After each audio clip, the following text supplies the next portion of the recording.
सोचो, अगर आपके पास एक ऐसी सीक्रेट पावर हो जो आपको अपनी पुरानी प्रॉपर्टी से भी डबल प्रॉफिट कमा के दे बिना उस प्रॉपर्टी को छेड़े हुए। सुनने में तो स्कैम लगता है, बट वीडियो को लास्ट तक जरूर देखना। क्या पता इस सच से आपको अपनी प्रॉपर्टी से लाखों कमाने का मौका मिल जाए। बात है 1976 की, जहां एक गांव में जयंतीलाल नाम का एक मेहनती किसान रहता था। जयंतीलाल अपने खेत में दिन रात मेहनत करता था ताकि अपने बच्चों को अच्छी पढ़ाई दे सके, अपनी बीवी और बूढ़े माँ बाप का ध्यान रख सके। उसके जीने का खाली एक ही सहारा था, उसकी खेती। हर फसल के साथ उसके सपने जुड़े हुए थे। बच्चों को शहर के स्कूल में भेजने का सपना, बीवी के लिए नए कपड़े खरीदना और अपने माँ बाप को सुखी जीवन देने का सपना। लेकिन जयंतीलाल की तो एक ही सोर्स ऑफ इनकम थी, उसकी खेती। उसने सोचा था कि इस साल अच्छी फसल होगी तो वो अपने सारे सपने पूरे कर देगा।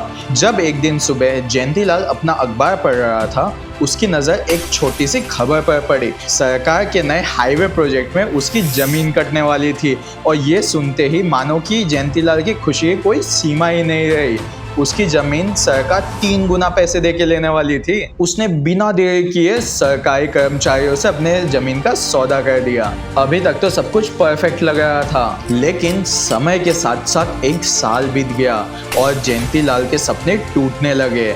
कर्जा बढ़ने लगा क्योंकि उसको अपनी खेती का सरकार से पैसा भी नहीं मिला था अभी तक। हर दिन वो सरकारी दफ्तर के चक्कर काटता रहा, लेकिन हाथ आई खाली निराशा। जयंतीलाल थक गया, उसकी उम्मीदें धुंधली पड़ने लगी।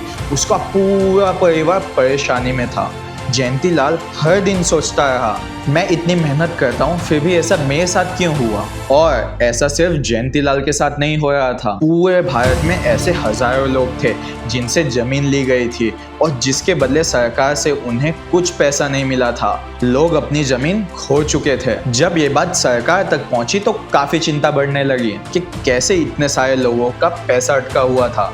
सरकार ने प्रॉब्लम सॉल्व करने की मानो की अनगिनत कोशिश की, लेकिन कोई सॉल्यूशन नहीं मिला। फिर एक दिन गुजरात विधानसभा में एक एमएलए की एक नई सोच प्रपोज की, एक नया मोड ऑफ ट्रांजैक्शन जहां पैसे के लेन देन के बिना जमीन के डेवलपमेंट राइट्स का इस्तेमाल किया जाएगा। सब लोगों के मन में खाली एक ही बात थी कि ऐसा कैसे हो सकता है, और यहीं से जन्म हुआ टीडीआर का मतलब ट्रांसफर ऑफ डेवलपमेंट राइट्स।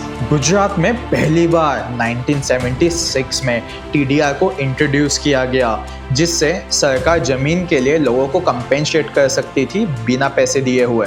इसमें लैंड ओनर्स को एक सर्टिफिकेट मिलता था जिससे वो अपनी जमीन के डेवलपमेंट राइट्स को सरेंडर करके दूसरे डेवलपिंग एरिया में डेवलपर को बेचकर अपना कंपेंसेशन ले सकते थे। जयंतीलाल और उसके जैसे हजारों किसानों को इस नए सिस्टम से फायदा हुआ और हजारों लोगों का तो जीवन भी बदल गया।